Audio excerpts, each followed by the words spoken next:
Hi అండి. ఈరోజు మనం పనసపొట్టు కూర చేద్దాం. పనసపొట్టు తాజాగా ఉండాలి, తాజాగానే తీసుకోవాలి.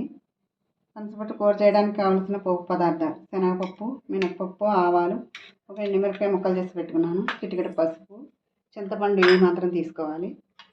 పోపు వేయించడానికి కావాల్సిన నూనె 2 స్పూన్ల నూనె, తగినంత ఉప్పు, పచ్చిమిరపకాయలు 4, చిన్న అల్లం ముక్క, 4 రెబ్బలు కరివేపాకు, ఆవ పెట్టడానికి కొద్దిగా ఆవాలు.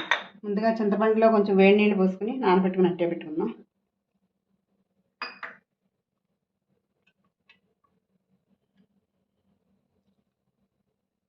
ఇప్పుడు పనసపొట్టు ఒకసారి శుభ్రంగా కడిగేసుకుని కుక్కర్లో పెట్టుకుందాం.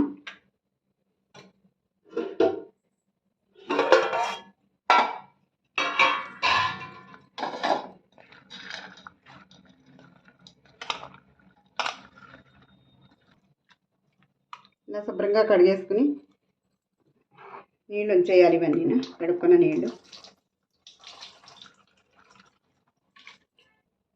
ఇందులో గ్లాసు నీళ్ళు పోసి కుక్కర్లో పెట్టుకోవాలి. స్టవ్ వెలిగించుకొని మీడియం ఫ్లేమ్లో పెట్టుకుని 4 విజిల్స్ రానివ్వాలి.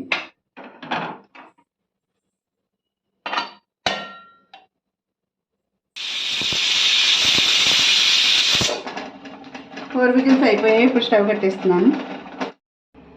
కుక్కర్ 4 విజిల్స్ అయిపోయిన తర్వాత దింపేసి పనసపొట్టు తీసుకోవాలి ఇందులోంచి.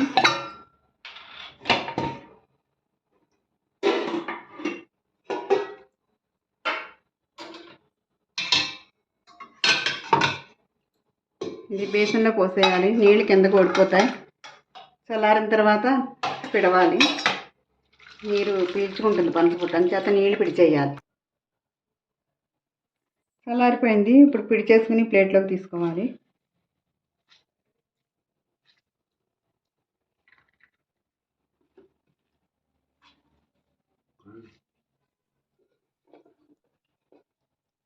ఈ పనసపొట్టు కూర విందు భోజనాల్లో, మన భోజనాల్లో ఎక్కువగా వండుతూ ఉంటారు.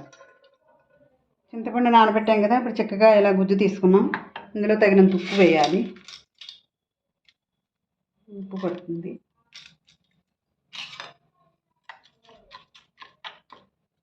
ఆవు కూడా నూరుకుని సిద్ధం చేసుకున్నాం. ఇప్పుడు స్టవ్ వెలిగించి మూకుడు పెట్టి పోపు వేయించేద్దాం. ఇలా మీడియం ఫ్లేమ్లో పెట్టుకుని మూకుడు దీని మీద పెట్టాలి. మూకుడు వేడెక్కిన తర్వాత 2 స్పూన్ల ఆయిల్ వేయాలి. ఆయిల్ వేడెక్కిన తర్వాత 1 స్పూన్ శనగపప్పు, 1 స్పూన్ మినపప్పు, 1 టీ స్పూన్ ఆవాలు.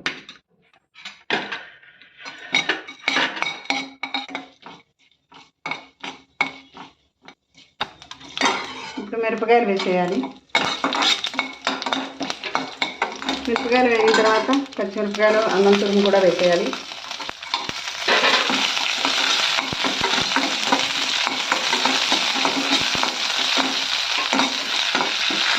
కరివేపాకు కూడా వేసేయాలి లాస్ట్కి. పోపు వేగిపోయింది. ఇప్పుడు పిడిచి పెట్టుకున్న పనసపొట్టు కూడా ఇందులో వేసేయాలి.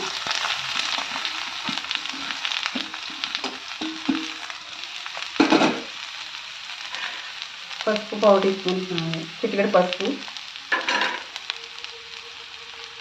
చింతపండు ఉప్పు కలిపి పెట్టుకున్నాం కదా, ఇది కూడా ఇందులో వేసేయాలి.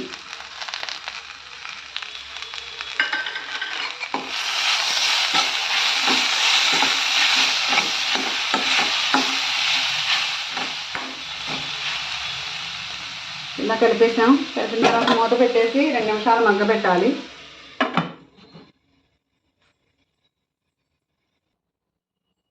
ఇప్పుడు మగ్గిపోయి ఉంటుంది. దింపేద్దాం. ఇంకా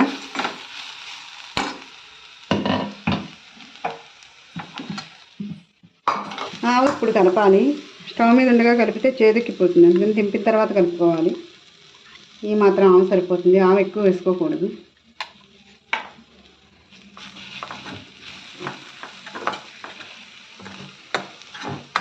బౌల్లోకి తీసేద్దాం.